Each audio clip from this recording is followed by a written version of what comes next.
Muito bem, pessoal. Vamos dar sequência então a essa série que estamos fazendo sobre o Espírito de Deus ou Espírito Santo.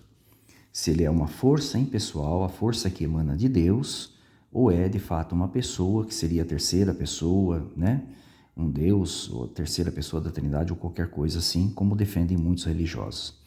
Então nós vamos fazer aqui uma análise detalhada, vamos fazer algumas comparações para que vocês vejam que existe muita distorção nesse meio, né?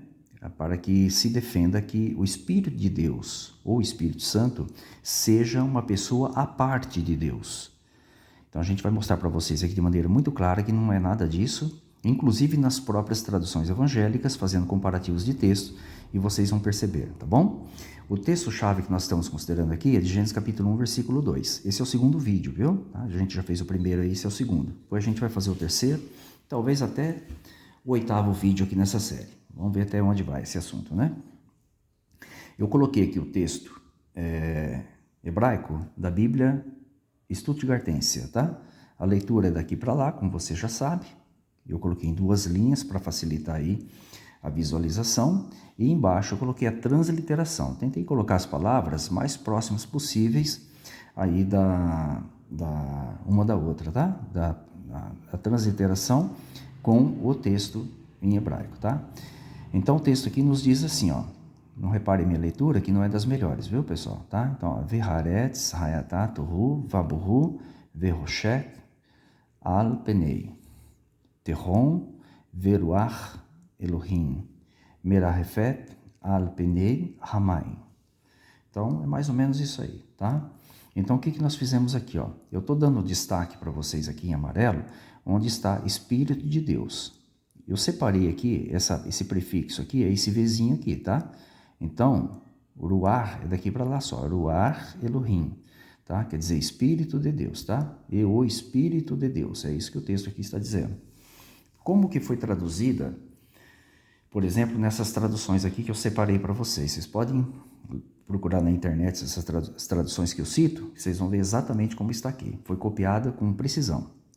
A Bíblia Edição Pastoral reza assim, ó. A terra estava sem forma e vazia, as trevas cobriam o abismo e um vento impetuoso soprava sobre as águas. Quem que é a fonte desse vento impetuoso? Obviamente que a fonte é Deus.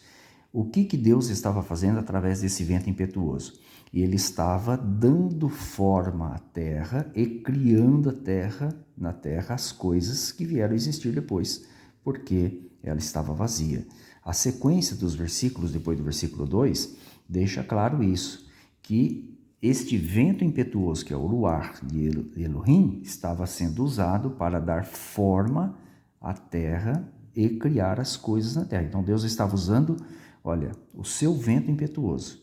Nós colocamos força ativa. Nós acreditamos que soa melhor do que vento impetuoso, né? Mas isso é questão de escolha, questão de gosto, tá? Mas veja que a Bíblia Edição Pastoral traduz assim. A Bíblia de Jerusalém usa vento de Deus, tá? A Bíblia Tradução Ecumênica Brasileira traduz por sopro de Deus. Nós colocamos força ativa, né, de Deus. Acreditamos que fica melhor do que sopro ou vento de Deus, né? A Bíblia Israelita traduz esse texto como vento do Eterno, tá?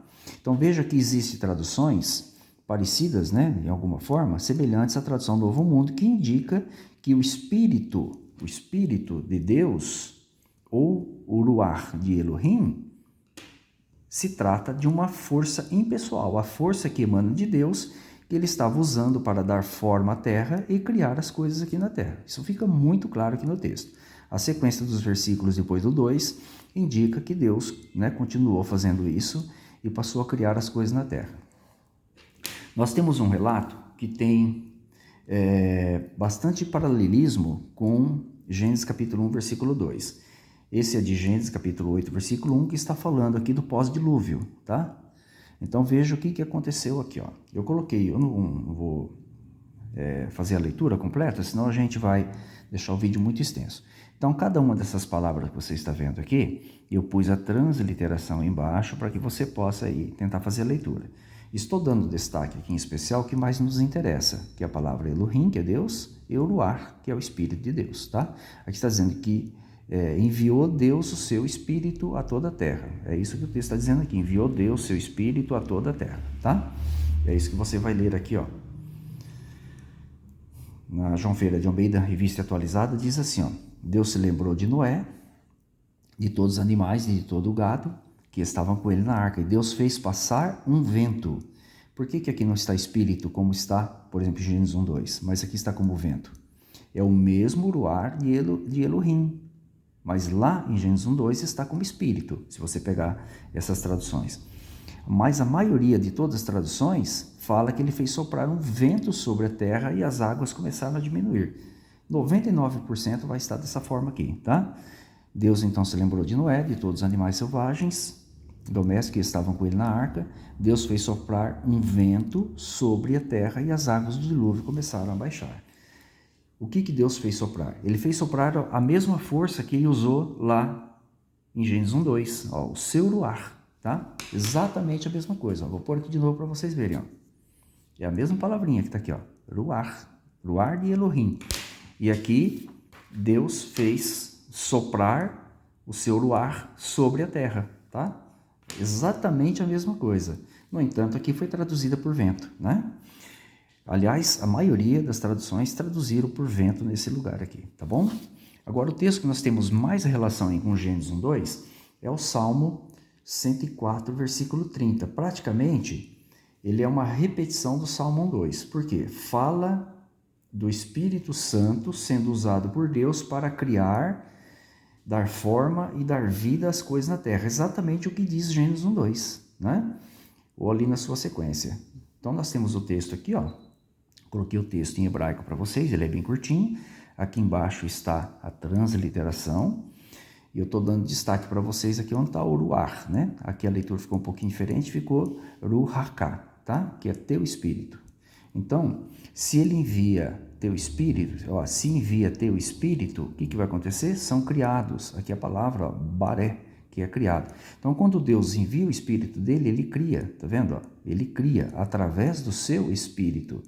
Como que foi traduzido o Salmo 104? Mesmo nas Bíblias evangélicas que traduziram lá em Gênesis 1:2 por Espírito de Deus, né? Ainda com maiúsculo ainda para dar pessoalidade. Olha aqui, ó, envias teu fôlego. Só que lá em Gênesis 1:2 ela colocou lá Espírito com letra maiúscula, né? Então Deus envia seu ruar, olha aqui, e cria. Então através do seu ruar ele cria, renova a face da terra. Olha aqui, Almeida atualizada, teu fôlego, corrigido e fiel, teu espírito, manteve a palavra espírito. A edição pastoral católica, teu sopro. A Bíblia hebraica, com tradução para o português,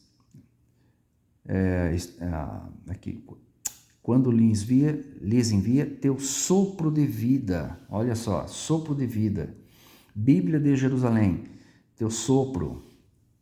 Rei Jaime atualizada, envias teu fôlego. Nova versão internacional, teu fôlego. Nova versão transformadora, teu fôlego. Perceba que o ruar de Deus é enviado para criar e renovar a face da terra, fazer o que Deus deseja, etc. Tal.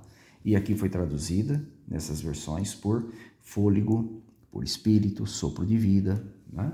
Então fica muito claro que o Espírito de Deus, que emana de Deus, não é uma pessoa, mas é o quê?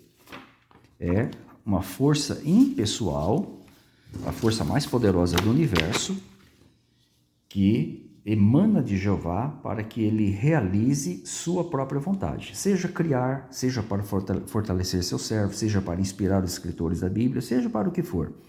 Então Jeová usa o seu ruar como ele bem entende para cumprir sua vontade e seus propósitos. Fica muito claro nessa passagem de Gênesis 1:2, com os relatos paralelos que nós fizemos aqui de Gênesis 8:1 e também do Salmo 104, versículo 30, que o Espírito de Deus não é uma pessoa, né, a parte de Deus, muito ao contrário. É a força que emana de Deus, né, conforme a gente colocou aqui, ó. Por isso que nós colocamos na tradução do Novo Mundo, força ativa. Soa muito mais bonito do que vento impetuoso, vento de Deus, né? Pelo menos essa é a minha opinião e a opinião da maioria daqueles que concordam com essa tradução, ok? Espero que gostem desse vídeo. Aguarde os próximos que a gente vai fazer, que eu tenho certeza que todos vocês vão continuar gostando. Um forte abraço a todos, fiquem todos com as bênçãos de Jeová.